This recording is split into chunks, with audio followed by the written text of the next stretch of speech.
জয় জগন্নাথ। রথ তো এসেই পড়লো, আর এই রথের জন্য আমরা চলো একটা ভগবান জগন্নাথের খুবই একটা প্রিয় ডিশ বানাই। আর এই যে রেসিপিটা আজকে যে দেখাবো সেটা কিন্তু 56 ভোগের মধ্যেই একটা। তো বন্ধুরা, welcome back to my channel Payel tasty travels. যেমন কি ভিডিও প্রথমেই তোমাদেরকে বললাম, আজকে কিন্তু একটা 56 ভোগের মধ্যে একটা ডিশ আমরা এখানে প্রিপেয়ার করব। আর এই খাবারটা কিন্তু ভগবান জগন্নাথের খুবই প্রিয়। এবার ব্যাপারটা হচ্ছে, এটার নাম কি? এটার নাম হচ্ছে গটি পটোলা। আজকে কিন্তু আমরা জাস্ট তোমাদেরকে এই জিনিসটা কিভাবে বানানো হয় সেটাই কিন্তু দেখাবো। এইটা যে আমরা ভোগে দিয়েছি সেটা না, কারণ ঠাকুরের তো আলাদা বাসন বা আলাদা গ্যাস কড়াই এগুলো লাগে। তো সেই সময়টা কিন্তু অ্যাভেলেবল ছিল না বলে আমরা জাস্ট প্রসিডিওরটা দেখিয়েছি যে এটা কিভাবে বানাতে হয়। তোমরা কিন্তু ভোগ হিসেবে দিতেই পারো ঠাকুরের বাসন বা কড়াই এগুলো ইউজ করে। যাই হোক, দেখা যাক যে এই জিনিসটা কিভাবে বানানো হয়। প্রথমে তো আমরা পটলগুলোকে লম্বা লম্বা করে এমনভাবে কেটেছি, আর আমরা কিন্তু এমনভাবে 4 ফালি করে নিয়েছি, দেখতেই পাচ্ছ। এবার আমরা কিন্তু একটা কড়াই নিয়ে নিয়েছি, ওর মধ্যে আমরা ঘি নিয়ে নিলাম। আর হ্যাঁ, এইটা কিন্তু আমরা তেল দিয়ে করব না, কারণ যেহেতু এটা একটা ঠাকুরের ভোগ, তো পুরোটাই কিন্তু আমরা ঘি দিয়ে করব। তারপর এই ঘিয়ের মধ্যে কিন্তু আমাদেরকে এই পটলগুলোকে ভেজে নিতে হবে।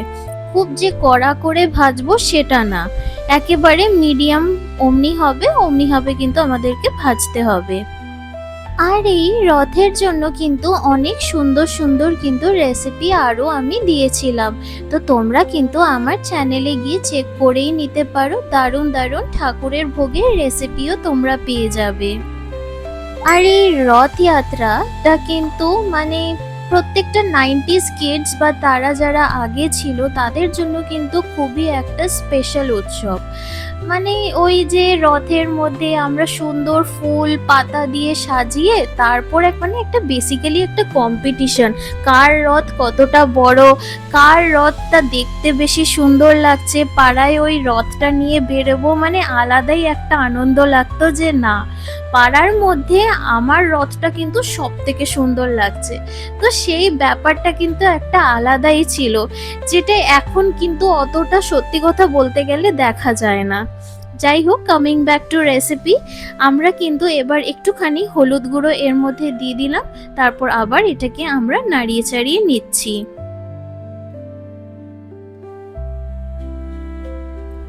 তারপর কিন্তু আমরা একটা আলাদা বাটির মধ্যে একটুখানি জিরা আর মৌরি নিয়ে নিয়েছি, আর এর মধ্যে কিন্তু জল দিয়ে নিলাম। আর ওই ধরে নাও 5 থেকে 10 মিনিট কিন্তু এটা আমরা ভিজিয়ে রেখে দেবো।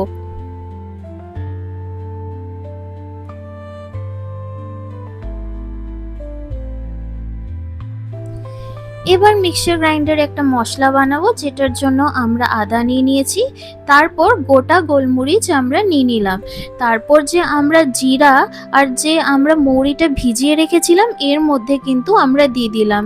তারপর এর মধ্যে আমরা নারকেলও দিয়ে দিয়েছিলাম। নারকেলটা বেসিক্যালি ফ্রিজারে ছিল বলে এমন হয়ে গেছে। যাই হোক, নারকেলও এর মধ্যে দিয়ে দিয়েছি। তারপর ওটার কিন্তু আমরা একটা পেস্ট বানিয়ে নিয়েছি।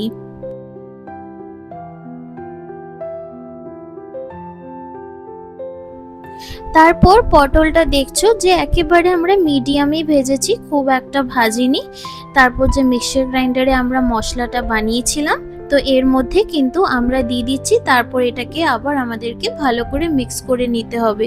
দেখতেই পাচ্ছ যে কতগুলো ফ্লেভারফুল জিনিস, যেমন একটা আলাদা গোলমরিচের একটা সেন্ট আছে, তারপর এর মধ্যে মৌরি আছে, ঘি আছে, মানে খুবই ভালো হয় খেতে।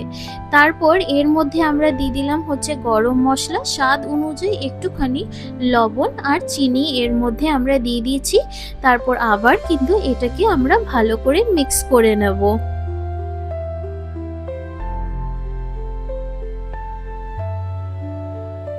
ভালো করে কিন্তু মশলাটা কষিয়ে নিয়েছি। তারপর এর মধ্যে কিন্তু আমরা দুধ দিয়ে দেব।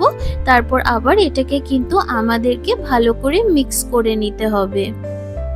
দেখতেই পাচ্ছ যে একেবারে সিম্পল, কোনো রকমের কিন্তু খুব একটা খাটনি নেই। জাস্ট তোমাদের কাছে নারকেলটা যদি অ্যাভেলেবল থাকে তাহলে কিন্তু প্রত্যেকটা জিনিসই একেবারে যে ঘরে বেসিক ইনগ্রিডিয়েন্ট সেগুলো দিয়েই কিন্তু এই ভোগটা টোটালি রেডি হয়ে যায়। তো একেবারে সহজ, তো তোমরাও কিন্তু এটা ভগবান জগন্নাথকে ভোগ হিসেবে দিও আর আমাকে কিন্তু জানাবে যে কেমন লাগলো। কিছুক্ষণ আমরা ঢেকে এটাকে রাখলাম আর ঢাকা খুলতেই থাকো যে কি সুন্দর একটা কনসিস্টেন্সি তৈরি হয়েছে।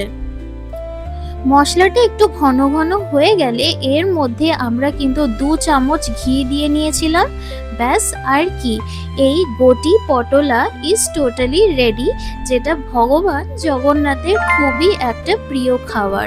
So if you like this recipe then please to like and subscribe my channel and press the bell icon for more such amazing recipes. এমন টাইপের ভোগের রেসিপি কিন্তু আগেও আমি অনেক দিয়েছি, তো তোমরা কিন্তু একবার চেক করে নিও।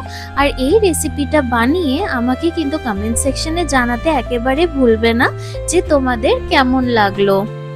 আর এছাড়াও কিন্তু আরো সুন্দর সুন্দর রেসিপিস কিন্তু তোমাদের জন্য আসতে চলেছে, সেটা হচ্ছে টোটালি রেনি সিজন স্পেশাল।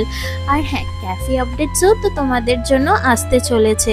আর এই রেসিপিটা প্লিজ একবার হলেও কিন্তু বানিও আর আমাকে কিন্তু জানাতে ভুলবে না, বিকজ খেতে এটা খুবই ভালো হয়।